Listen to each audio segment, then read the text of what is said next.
Saravá, irmãos, sejam bem-vindos mais uma vez aqui no nosso canal de aulas. Falar sobre coisas que sempre valorizam a espiritualidade, valorizam a nossa religião, mostrando sempre um caminho positivo, uma coisa que vai enaltecer ou vai fazer com que a gente tenha um momento de reflexão. Hoje eu vou falar sobre um tema bacana, e antes mesmo de eu falar o que significa o trabalho que a gente vai desenvolver, é sempre importante ressaltar que dentro desse universo espiritual de Umbanda existem várias formas de se interpretar, às vezes, determinadas coisas. Tudo que eu procuro explicar, ele é pautado dentro de um conceito da Umbanda tradicional. Além disso, a gente tem que pensar no bom senso. Razão e bom senso. E é natural também, a gente tem hoje o veículo da internet, que qualquer pessoa com uma câmera, como nós estamos vendo aqui, e pode estar gravando e postando várias coisas, relacionando determinadas situações à religião de Umbanda. A religião de Umbanda, ela é uma religião, embora vasta, ela em momento algum, ela atua na prática daquilo que é ruim para o outro. A Umbanda, em momento algum, ela ensina alguma coisa que vai contra os princípios da positividade, da fé. Nós não somos contra nenhuma outra religião, nós não somos contra as pessoas que comungam da sua fé. Mas é lógico que existem sempre os extremos das coisas.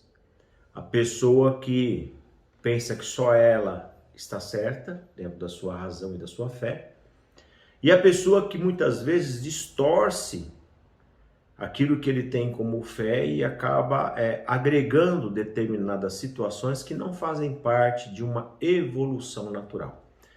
E para a gente poder entender o que não faz parte de uma evolução natural, é tudo aquilo que traz prejuízo. É tudo aquilo que te afasta da positividade, da educação, da ética. A questão moral, ela é importante, que é o comportamento do outro em relação a esse universo espiritual. E é lógico que a gente que é estudioso da religião, a gente busca também entender outros irmãos que têm feito seus trabalhos. E muitas pessoas, você percebe que vão se perdendo naquilo que vão ensinando, até que tinha uma linha boa, depois vai se perdendo. E outros que estão surgindo e lançam vários vídeos e não tem pé nem cabeça, no sentido de trazer valores espirituais importantes para a comunidade religiosa de Umbanda.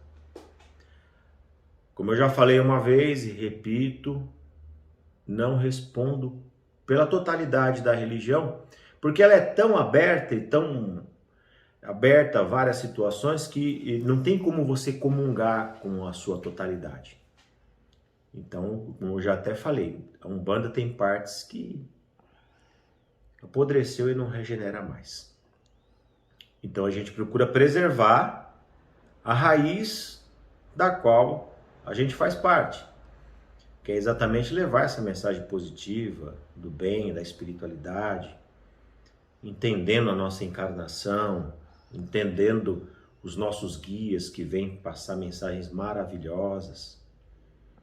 Mas esse universo que é vasto, como eu falei, ele traz N situações de pessoas que muitas vezes são preparados por outros que não têm o devido preparo.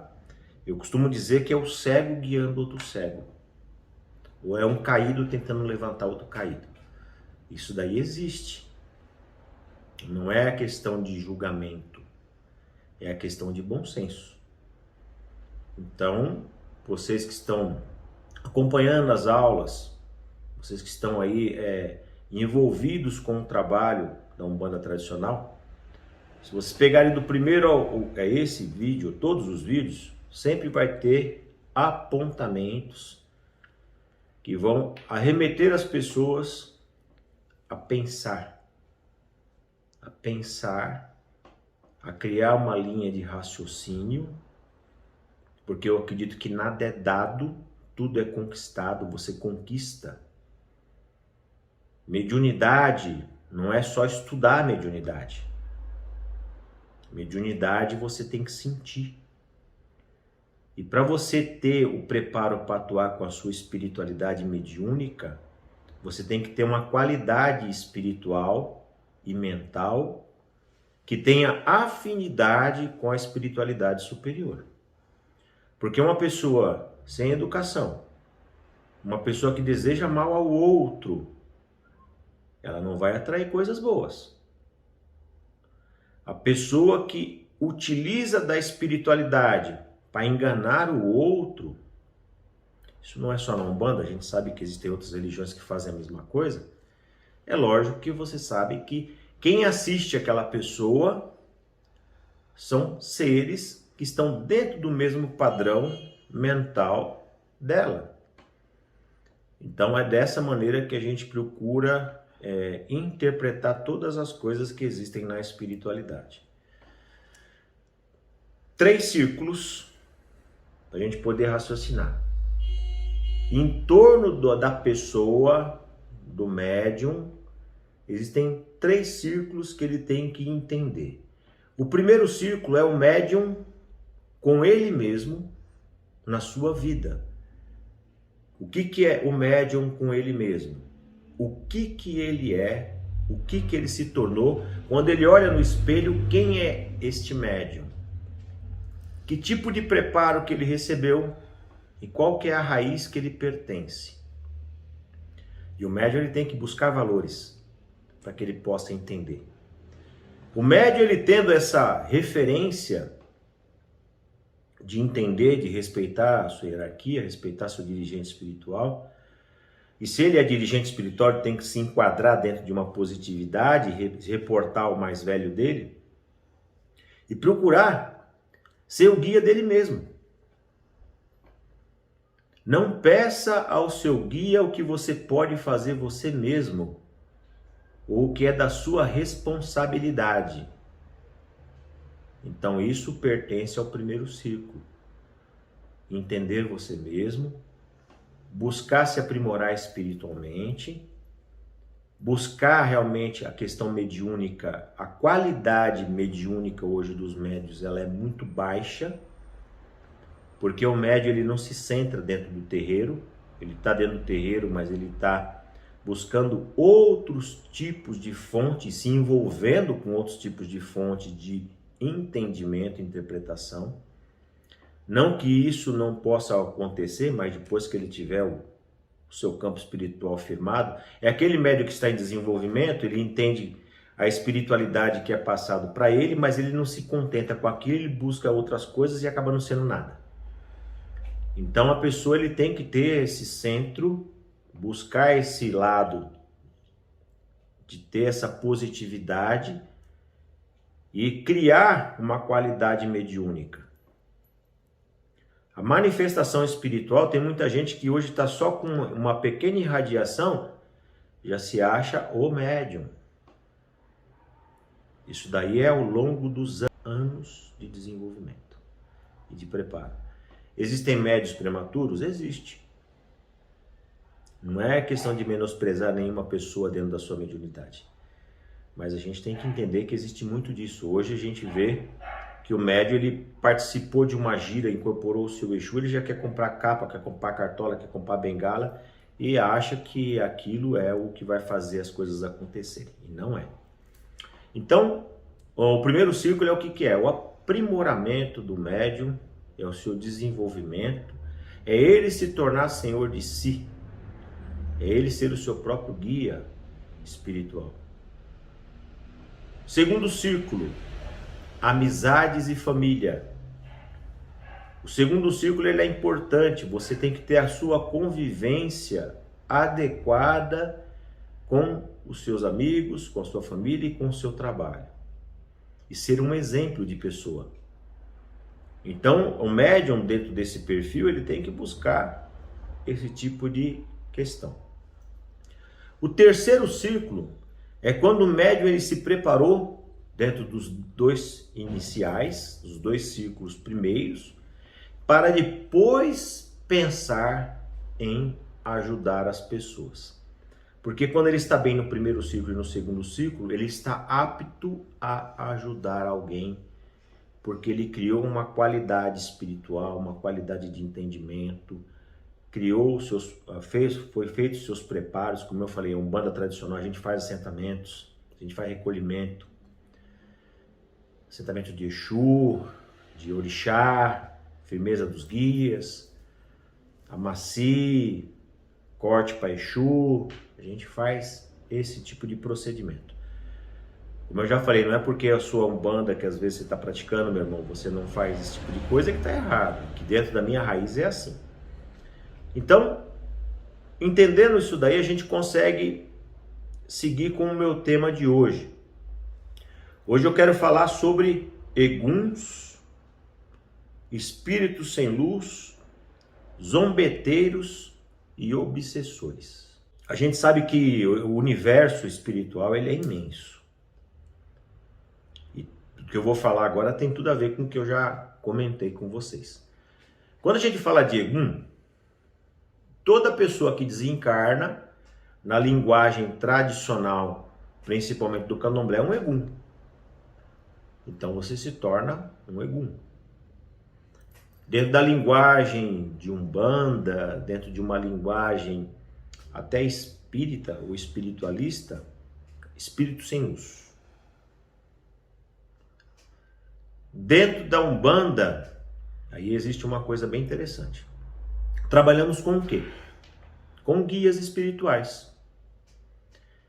O meu preto velho, meu baiano, meu boiadeiro, meu caboclo, meu cigano, enfim, são espíritos que já foram encarnados. Espíritos que atingiram graus elevados e se tornaram guias espirituais. Possuem elevação. Dentro de outros conceitos, esses guias são eguns.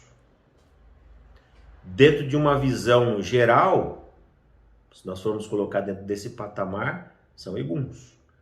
Se eu trabalho com um espírito que manifesta em mim, e meu campo mediúnico ele foi preparado para essa finalidade. O campo mediúnico de um médium de Umbanda é diferente de outros tipos de médiums, de outras religiões. Como eu já falei em outros vídeos, o médium de Umbanda ele é preparado para impactos. Então esse preparo que você recebe para você incorporar um guia, você tem preparos no seu campo mediúnico que impede com que eguns se aproveitem do seu campo vibratório ou que tragam algum tipo de prejuízo para você. Isso é difícil dos médiuns de Umbanda entenderem por quê? Porque a maioria realmente tem esse negócio de buscar informação em outras religiões. Ótimo. Mas Pai Ortiz, um espírito sem luz, quando ele se aproxima de uma pessoa encarnada e ele entra dentro do seu campo mediúnico, ele vai absorver a energia da pessoa, a pessoa vai ficar mal. Vai. Médiuns sem preparo.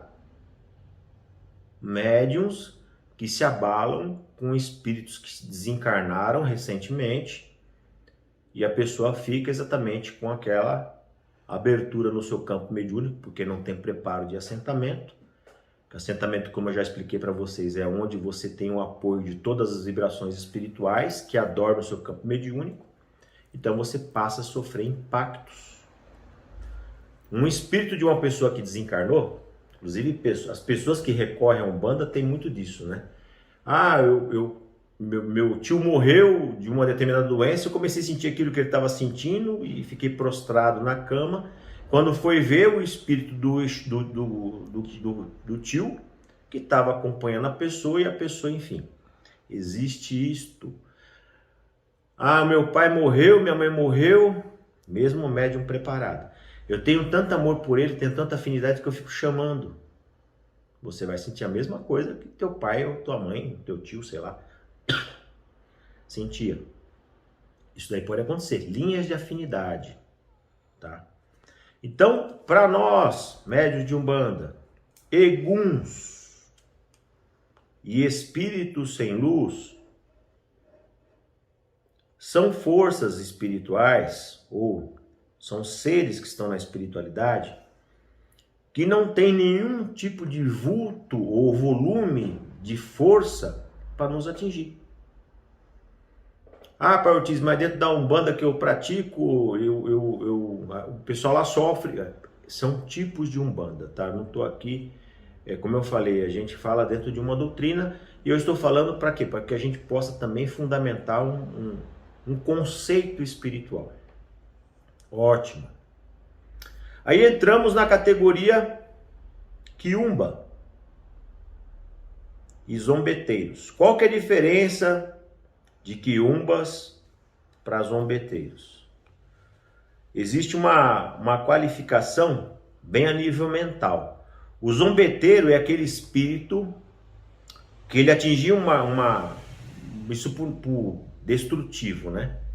Ele atingiu um grau de negatividade e ele é um ser que atua com seu campo mental totalmente desvirtuado. O zombeteiro seria, para a gente criar uma associação, seria como se fosse o louco, né? O louco. E o quiumba, ele já é aquele ser que criou uma certa inteligência, ele se passa pelo Exu. E eu falo para vocês, tem muita gente trabalhando com quiumba aí, pensa que está trabalhando com Exu, hein? Aí o Exu vem e faz maldade para os outros, tá? Falar que é Exu de Umbanda. Não é, tá, gente? É quiumbão. Quiumbão. E existe muito isso. Tudo vai cair no quê? Naquilo que eu havia falado. Quando você se prepara mediunicamente, existe um preparo do seu campo mental, do seu campo espiritual e a questão moral, que é postura de vida. Não adianta você querer ser médium de Umbanda e querer dar nó nos outros lá fora. Querer prejudicar o outro, desejar mal ao outro. Você não é umbandista se você faz isso. Você é qualquer coisa menos umbandista. Então assim, entra nesse negócio de ataque espiritual, de demanda, isso daí é tão pequenino, é tão fora do contexto, que eu não vou entrar nem no mérito disso. Mas o que acontece? O médium de Umbanda, ele tem esses preparos. Se vier alguma força dessa, tentar nos envolver, a gente vai sofrer algum tipo de impacto. O nosso campo emocional é isso aqui, ó. Ele oscila o tempo todo. Não existe super médium. Se você tiver algum ser desse no seu campo mediúnico, você vai perceber, você vai sentir. E esse ser ele vai ser encaminhado através dos seus trabalhos religiosos. Por isso que tem as sessões espirituais. Então os seres são encaminhados. Nós trabalhamos com impacto. Nós trabalhamos para ajudar as pessoas que precisam deste auxílio. Não só você auxiliar espiritualmente, mas você auxiliar através de orientação espiritual. Eu já falei que as pessoas que vão na assistência, eu tenho 2 pés atrás com o pessoal que vai à assistência. Não também generalizando a coisa. Mas a pessoa que vai na assistência, se ela não se espiritualizar, ela vai 10, 20 anos na assistência e continua a mesma encrenca, porque ela só vai lá se apoiar nos seus guias espirituais. Jogar todos os problemas para os guias espirituais e não resolve a sua vida. Então eu acredito que a pessoa que vai na assistência de um terreiro de Umbanda, ele tem que se tornar médium de Umbanda, ele tem que se tornar parte do corpo mediúnico, mesmo que ele não tenha a faculdade da manifestação. Então estudar Umbanda. Toda pessoa que vai na assistência tem que ser orientado, tem que abrir escola para essas pessoas, para eles poderem entender a espiritualidade e os seus mecanismos. Isso é um fundamento. Bom, aí estamos no campo dos obsessores. Obsessor é uma coisa bem interessante. Existem os obsessores encarnados, que são os nossos desafios, né? Aquele obsessor, ele suga a energia, ele é um verdadeiro vampiro das suas energias, né? Temos os nossos obsessores encarnados e tem os espíritos obsessores, que vampirizam as pessoas. Lembrando, Egum, espírito sem luz, quiumba, zombeteiro e obsessor estão tudo dentro de uma frequência -1. Então vai aparecer aí um gráfico para vocês, tem um campo neutro, aí tem um -1, -2, -3, assim para baixo, e tem +1, +2, +3 aí para cima. Então nesse gráfico você percebe o quê? O campo neutro é o campo humano, onde estão os seres encarnados. A nossa vibração, ela está positivada ou negativada. Isso é estado emocional, tá? Então se está positivada, está +1. Se está negativada, está -1. E pode estar neutro, né? Que é uma ação que você não está nem para lá nem para cá. Você está no meio neutro. Então, quando você está triste, nervoso, preocupado, está ali fazendo aquela auto-obsessão também, né? Se culpando, se achando que você não é capaz, né? Colocando coisas negativas para você mesmo, você está se negativando, permitindo que um Egum, que um espírito sem luz, que um zombeteiro, que um quiumba e que um obsessor tenha acesso a você e assim te trazendo prejuízos espirituais. Então são seres que estão aí. Nós possuímos em nosso eixo magnético o nosso obsessor natural. Isso é bem legal. O nosso obsessor natural é aquele cara que quando você fica triste ou fica nervoso, ele vai atuar sobre você. É um mecanismo positivo, tá, gente? Porque ele vai te lembrar que você tem que reverenciar e voltar ao seu estado normal. Então existem essas forças. Mas todos esses seres, o que eu quero mais chamar a atenção mesmo, é exatamente a questão do Egum, que eu vejo que muitos médios comentando e falando, e se abatendo e se debatendo em relação a Egum, sendo que é algo que não cabe dentro da questão espiritual, porque trabalhamos com os guias espirituais e que numa visão mais simples pode ser colocado como um Egum. Então nós temos um fortalecimento mediúnico, a qual permite a gente receber o impacto desses seres e poder assim direcioná-los aos seus campos onde são pertencentes. Tudo está relacionado naquilo que você acredita, na sua fé e na sua convicção. Se você acredita que você vai se abater por um espírito sem luz, você vai se abater por um espírito sem luz. Se você acredita que alguém é capaz de te demandar e prejudicar você, você vai receber isso daí. Não existe assentamento que dê jeito se você, na sua mente, você não acredita naquilo que você se tornou. Então, creia naquilo que você se tornou enquanto médium e siga em frente com a sua espiritualidade. Como eu já falei aqui em outros vídeos, comento mais uma vez. Médiuns de Umbanda que estão assistindo às aulas. Às vezes vocês vão escutar coisas que eu estou falando que não estão dentro do contexto da tua casa. É sempre importante respeitar o seu dirigente espiritual. Mas é importante também você saber qual que é a raiz que ele carrega. Qual que é o mais velho dele. E procure sempre se instruir através do seu dirigente espiritual. Tá bem? Para que você possa ter todos os amparos necessários, para que você possa fazer seus assentamentos e para que a nossa religião se torne uma religião forte, uma religião digna de realmente estar como as demais que existem, né? Mostrando para a sociedade que é uma grande religião que educa, eleva, que traz harmonia dentro do lar, que traz a união entre os casais, que faz com que as pessoas realmente sintam paz. E através do entendimento do que eu falei hoje, a gente sente paz, sente harmonia, sente elevação e sente tranquilidade no coração. Meu saravá a todos e não esqueçam, aperte o sininho, dê um like aí, né? Um ok e compartilhe os nossos vídeos. Saravá!